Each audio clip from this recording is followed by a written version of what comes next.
امریکہ کے ساتھ شامل ہوئے, ہم ان کے فرنٹ لائن سٹیٹ بنے, افغانستان میں جہاد لڑی, پیسے انہوں نے دیے, جہادی ہم نے ٹرین کیے.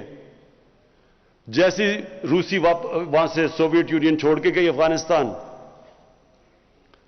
وہ بھی چلے گئے امریکی, اور ہمارے اوپر سینکشنز لگا دی.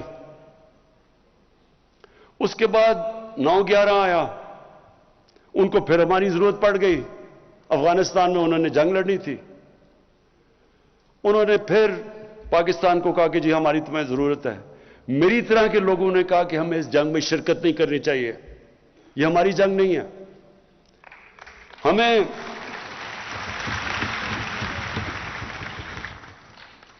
تو جارج بش نے یہ نومبر 2001 میں اس نے کہا, جب اسے ضرورت تھی ہماری, کہ اس باری ہم پاکستان کو نہیں بھولیں گے, ہم ابینڈن نہیں کریں گے اس باری پاکستان کو.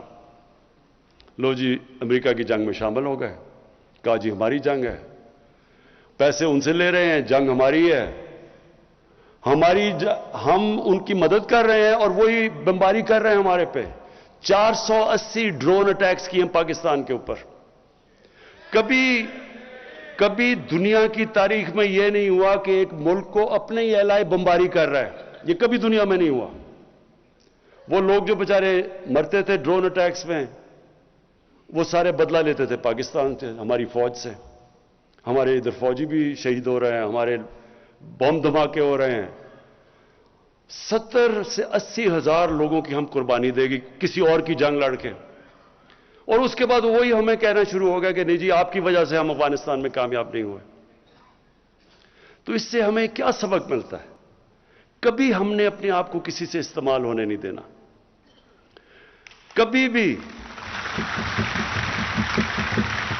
کبھی ہم نے اپنے لوگوں کو اس طرح نہیں ہم نے قربان ہونے دینا کسی اور کے لیے, کیونکہ انہوں نے تو کچھ نہیں اپریشیٹ کیا.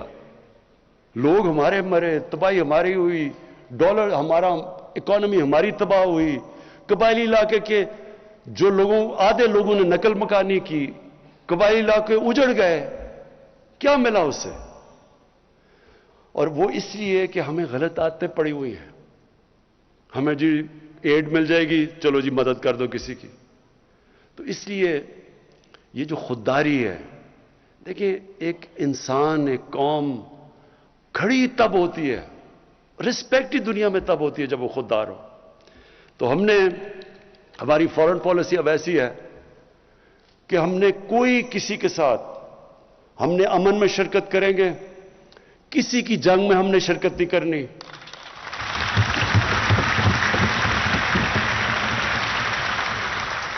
اور افغانستان کے اوپر میں آخری بات کر دوں کہ جو افغانستان میں ہوا, جس طرح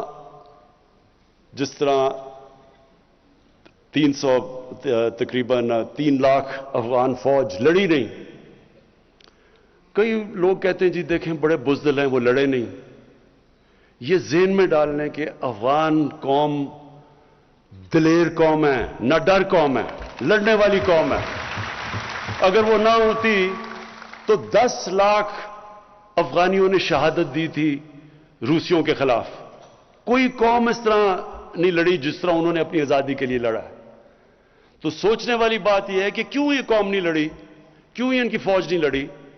تھوڑے طالبان تو 70,000 تھے, 3 لاکھ یہ کی فوج تھی, ایئر فورس ان کے ساتھ, جدید ہتھیار ان کے پاس, ٹینکس ان کے پاس, کیوں نہیں لڑی؟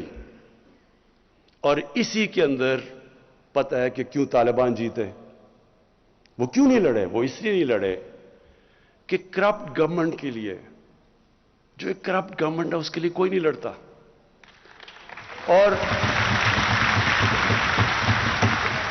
اور دوسری چیز, افغانیوں کی ایک سائیکی ہے, وہ ہمیشہ جو باہر سے آتا ہے, جو ان کے اوپر فتح کرنے کی کوشش کرتا ہے, وہ قوم ان کے اگینسٹ کھڑی ہو جاتی ہے. وہ اپنی آزادی کے لیے لڑتے ہیں.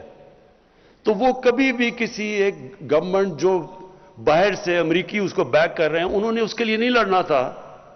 جس طرح سوویت یونین, انہوں نے جب پوری کوشش کی افغانستان پہ قبضہ کرنے کے لیے, وہ فیل ہو گئے, اس لیے کہ وہ لوگ آزادی چاہتے ہیں. اور اب جو حالات ہیں افغانستان میں، ہماری پوری کوشش ہونی چاہیے، اور میں دنیا کی کمیونٹی کو کہتا ہوں، پوری کوشش ہونی چاہیے کہ افغانستان کی اس وقت ان کی گورنمنٹ کی مدد کریں. جو طالبان ہیں انہوں نے کیا چیزیں کہی ہیں؟ انہوں نے کہا کہ ہم سب کو شامل کریں گے. یہ بڑی زبردست چیز ہے. یہی تو چاہ رہے تھے دعا کے اندر جو ٹاکس تھی، اس میں کیا چاہ رہے تھے طالبان سے کہ انکلوسیو گورنمنٹ ہو. وہ مان گئے ہیں. ہیومن رائٹس ہے، وہ کہتے ہیں ہاں ہیومن رائٹس. ایمنسٹی انہوں نے سب کو معاف کر دیا ہے، اور انہوں نے کہا کہ ہم اپنی زمین استعمال نہیں ہونے دیں گے دہشت گردی کے لیے. یہی دنیا چاہتی تھی. تو جب انہوں نے یہ کہہ دیا ہے تو یہ کیا مطلب کہ نہیں جی وہ آگے پتہ نہیں اپنی زبان پہ کھڑے ہوں گے یا نہیں ہوں گے؟ بھئی جب نہیں ہوں گے تب دیکھیں. ابھی کیوں شروع ہو گئے ہیں؟ ابھی تو آپ کریں ان کی مدد تاکہ وہ افغانستان میں امن ہو. سب سے زیادہ دنیا کو کیا کرنا چاہیے؟ پوری کوشش کرنی چاہیے کہ افغانستان میں امن ہو. 40 سال سے وہاں انتشار ہے. ان کے لوگوں نے کتنی مشکلوں کا سامنا کیا ہے. اب وقت آ گیا کہ دنیا مدد کرے امن لانے کے لیے وہاں، اور وہ کوشش کرے. اگر طالبان کوشش کر رہے ہیں سب کو شامل کر کے وہ امن کی بات کر رہے ہیں تو ان کی مدد کریں. میں اپنی ٹیم کو اس کا شکریہ ادا کرتا ہوں.